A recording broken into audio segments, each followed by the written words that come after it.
everyone, welcome back to my channel. For today's video, I thought I would show you guys how I make homemade dog food. And this isn't going to be like a recipe, it's going to be kind of more of a guideline on what you need to add into your dog food to make it balanced. And I will go ahead and show you, or I'll list down below the kind of guidelines that I followed when making dog food.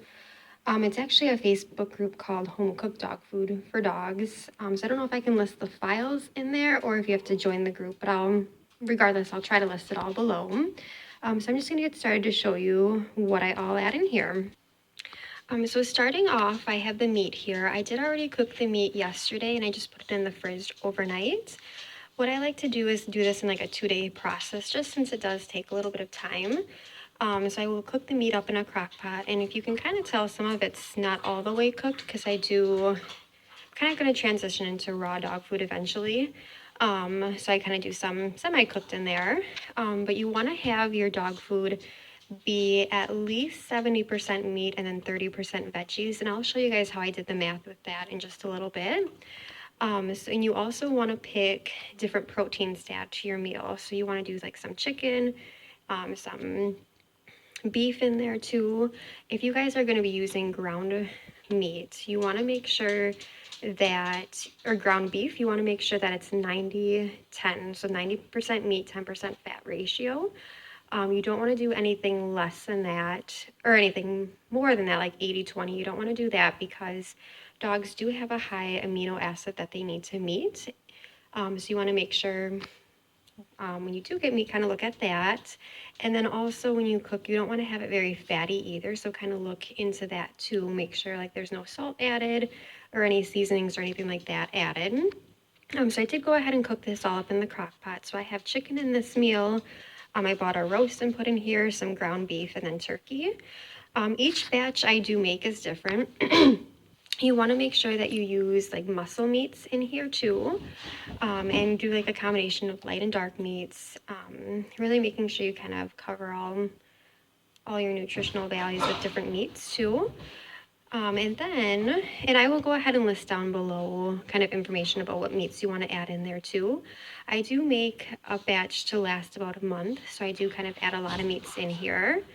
This is something new that I'm going to be adding this week, so you don't have to add this in here, but it's mussels, and it's supposed to be good for the joints in animals, so I thought I would add some mussels to that too.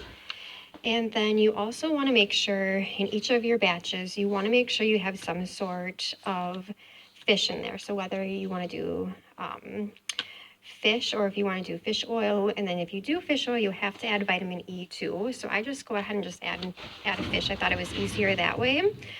So what I like to do is I like to add sardines in water, and you will do, you'll have to weigh out all your food. But you will do 1 ounce of sardines per 1 pound of food, or you can give some sardines to them twice a week. I just like to add it in the food. I think it's easier that way. So when you're picking out your fish, make sure you do, if you get it in like a can, make sure it's in water and not in oil, and then drain the water, and then you can add it to your meat. You can use sardines or Markel. They also sell those just kind of in a box like this. I like sardines just because they have less metals in them, so that's why I went with that. And then also to have a balanced meal for dogs, you want to make sure that you add some type of organs in there. So you always want to make sure you add chicken liver. Some dogs are super sensitive to chicken liver. So if you are making dog food, kind of add a little bit in, and then each week kind of add a little bit more to, sometimes it can cause some diarrhea in them, so just kind of slowly add the chicken liver to them. Or if your dog is super sensitive to the liver, you can buy like freeze-dried liver treats and add to them too. When adding the liver, I will weigh up how much meat that I have, and then I will do 5% of that to be my liver. You don't want to do any more than 5% of the liver. It is very nutritional, or has a lot of nutrients in there too. So 5% is like the best route to go. And I picked out chicken liver. You can do beef liver. I like chicken liver more, so it's just easier to cook with that and weigh out. And then I also have some chicken gizzards and hearts that I'm going to add too. And I will do about 5% of these also. And you can really add any organs. I'll have a list down below of what kind of organs that you can add to your meals. But this is what I'm going to be adding for this batch. Again, this isn't a recipe, it's just kind of a guideline. I change it up each time. If your dog has some kind of medical condition, definitely check with your vet first to see if a home cooked diet would be appropriate for them. I also like to add some eggs in my meal too, and I will add about 5% of the meat weight of eggs in there too, or you can feed eggs a couple times a week too. I just like to add it into the meal. And then you're also going to want to add calcium into your meal. You can either do, if you feed raw, you can give them raw chicken necks or like chicken feet to get the calcium in that way, but never have them cooked. Or you can take eggshells, which I did here. And I washed my eggshells and then I boiled them and then I baked them in the oven to dry them out. And then I took a coffee grinder and then grinded them up to this fine powder. And you will do 1/2 teaspoon per 1 pound of food that you make. So I'll show you at the end how I add that in. I will also make a video on how I make this too for you guys. And then you also want to have some veggies and fruits in there too. I'm not going to add all of this in there. I just wanted to show you guys some examples. What I like to add in each batch is a spring mix. And then I also like to add some Brussels sprouts in there. And then I'm going to add some cranberries in this batch too. And then I always like to add blueberries, or I give them blueberries as treats. And then I'm going to add some mushrooms in here also, and some carrots. You can add asparagus, zucchini, and squash.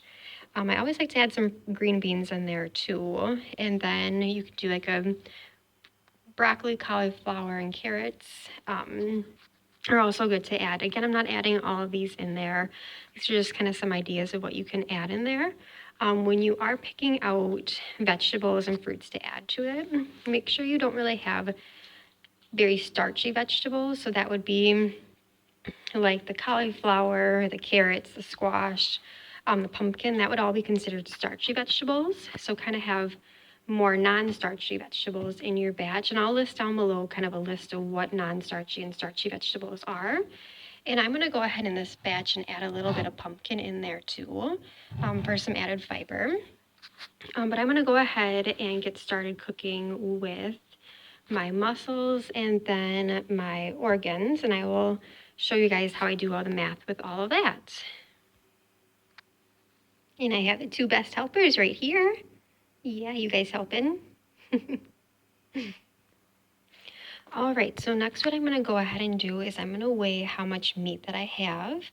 And what I like to do when I cook is I will go ahead and write everything that I'm going to be adding. So I'm going to do meat, and then I'll write the weight, and then the fish, organs, eggs, and veggies. I'll add the weight in here too. So I'll kind of show you how I do the math with knowing how much fish and organs and eggs to add.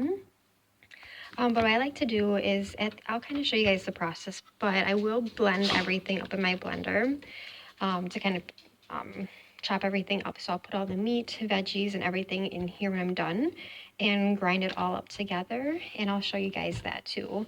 But I'm just going to go ahead and weigh my meat on a scale to know how much fish and organs I need to add. I also wanted to add, always cook your meats first before you weigh them, because if you buy like a pound of meat, that could turn up to be a 1/2 pound of cooked meat. So always weigh them after you cook them. Along goes with the veggies too. But I'm still going to go ahead and weigh all my meat, and then I will let you guys know how much everything weighed, and then we'll do the math for everything else. All right, now that I have all my meat weighed, it came out to be 8 pounds, and I always like to convert that into ounces. My scale does that for me. So it's 129.9 ounces. And for the fish or the sardines that we add, we do 1 ounce per pound of food. So we do 8 ounces of fish. And then for organs, I do 5% of the meat to organs. So I took 129.9 times 0.5, and I got 6.49 ounces of organs that I will do. And then I will probably do the same for the eggs too. I probably will do about 6.49 of the eggs. So I'm going to go ahead and start cooking up my organs, and then I will show you guys how I do like the veggie process. All right, now I have my sardines weighed, and when you do open up your sardines, they do say that they are in water. So make sure you drain out the water before you go ahead and weigh them. So I just have my sardines, and I just go ahead and add them right into the meat, and I'll go ahead and mix everything up really well too. I did want to make a little correction. So I'm going to add 6.4 ounces of liver, and then I'm going to do 6.4 ounces of the gizzards and hearts.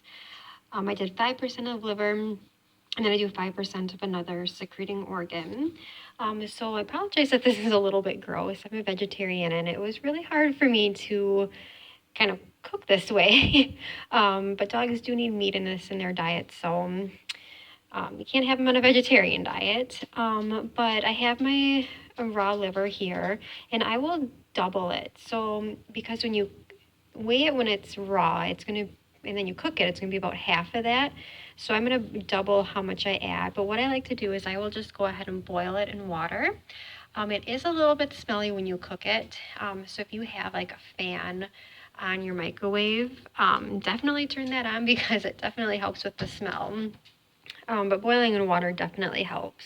And I just boil it until it's not pink in the middle anymore, or it's just slightly pink. So I'm going to go ahead and do that with my organs and then, or my liver, and then I'm going to go ahead and measure out my gizzards and do the same amount. And these guys absolutely love when I open up the liver. Does it smell good? You guys don't think it stinks, do you? No, it smells good, huh? And now I'm just going to go ahead and cook my eggs. And you can either hard boil them or cook them like they're scrambled eggs. I will, for this batch, I'm going to add about 3 eggs in, and I'm going to kind of stick with having it be 5%. So I'm going to be around 6.4 ounces. Definitely you can kind of vary that a little bit. Some people give their eggs to their dog twice a week. I like to add it in the whole batch. If I have a little bit extra, I just give it to the boys now because they definitely enjoy that. But I'm just going to go ahead and cook up my eggs and finish cooking up the organs, and then I will show you guys how I do the math to convert my meat to veggies. I only had about 5 ounces with 3 eggs, so you probably could be safe going with 4 eggs if you have about 8 pounds of meat. But I'm just going to go ahead and add my eggs right into the meat. And I'm still waiting for my organs to cook, so once those are all done, I'll go ahead and start weighing up everything and then doing the math for you guys. All right, now we're going to go ahead and add our veggies in. We'll actually start cooking up our veggies, but I did our math. So the meat organ ratio, I just added all of these up, and then I got 155.88 ounces. And I'm going to have 25% veggies and then 75% meat.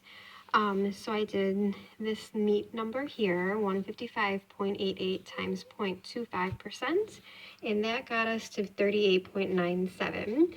So that's how much veggies and that I'm going to add. So I'm going to go ahead and cook up my veggies and then weigh them out and then add them to my batch.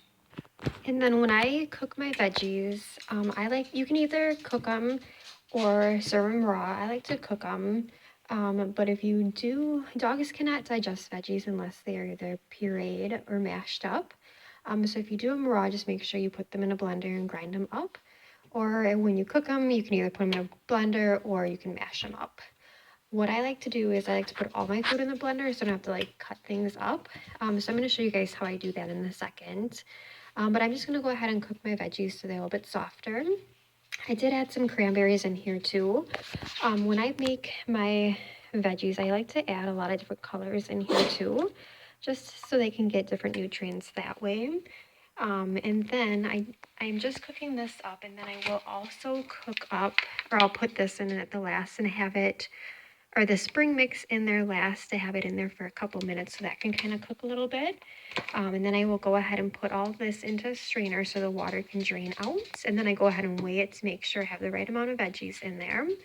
And then I go ahead and mix it up in my mix it up with all the meats, and then I will go ahead and put it in a blender and kind of puree things up a little bit. So I will show you guys that in just a second. I also wanted to add that I will add about 5 out of the 38 ounces of veggies that we need to add. I will add about 5% of that 38%, or I'll add, let's see, out of the 38, I will only add 5% of that to be fruit. So that's included in the 38%, but I just don't have as much fruit in there. I like to stick more with the veggies and non-starchy veggies. All right, now I went ahead and added my eggshells for the calcium into my mix. And how I figured that out is I took the total of the meat and organ total, plus how much veggies I added, and that came out to 194.85 ounces, and I converted that to pounds, so that was 12.187 pounds. So you add 1/2 a teaspoon per 1 pound of food that you have. So we have 12 pounds, so I added, well, 12 1/2 teaspoons or 6 teaspoons to this mix. So I'm going to go ahead and mix it up, and then I'm going to go ahead and put it in my blender. So I'm going to show you guys how I blend it all together now. All right, so what I do is I put my food into my blender, and I just have the Ninja blender. So I just put a little bit in there, and then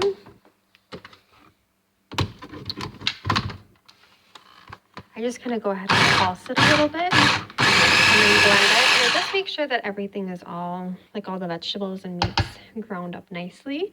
And then this is what it looks like once you're done grinding everything up. So it grinds everything up to a nice texture, and then all the vegetables, which is the green bean there, but everything gets ground up really nicely. And then I will go ahead and put it back into my bigger container, and I will mix everything all up just to ensure everything's mixed up good. And then I go ahead and store it into little containers, and I'll put them in the freezer. You guys are being such a good helper. You guys are helping so much. You guys want some food? Do you want to try some? You guys want to try a little bit? Okay. You can try a little bit. Is that good? Oh, Leo didn't get any. Oh. Toby got wait. There we go. Is that good stuff? All right, once I have everything all blended up, what I do is I put their food in individual containers, and then I just go ahead and measure it out. For their weight and activity level, they get about 4.6 ounces, and I feed 50% home cooked, 50% kibble. So this is like their supper. So they get 4.6 ounces for supper. I will go ahead and list below what you can use to kind of determine how much to feed your dogs. But again, this is what it looks like. And this isn't meant for like a recipe. It's just kind of meant as like a guideline, because you want to change up what you put in there each time.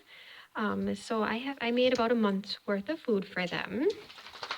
And this is only for adult dogs. This isn't for puppies.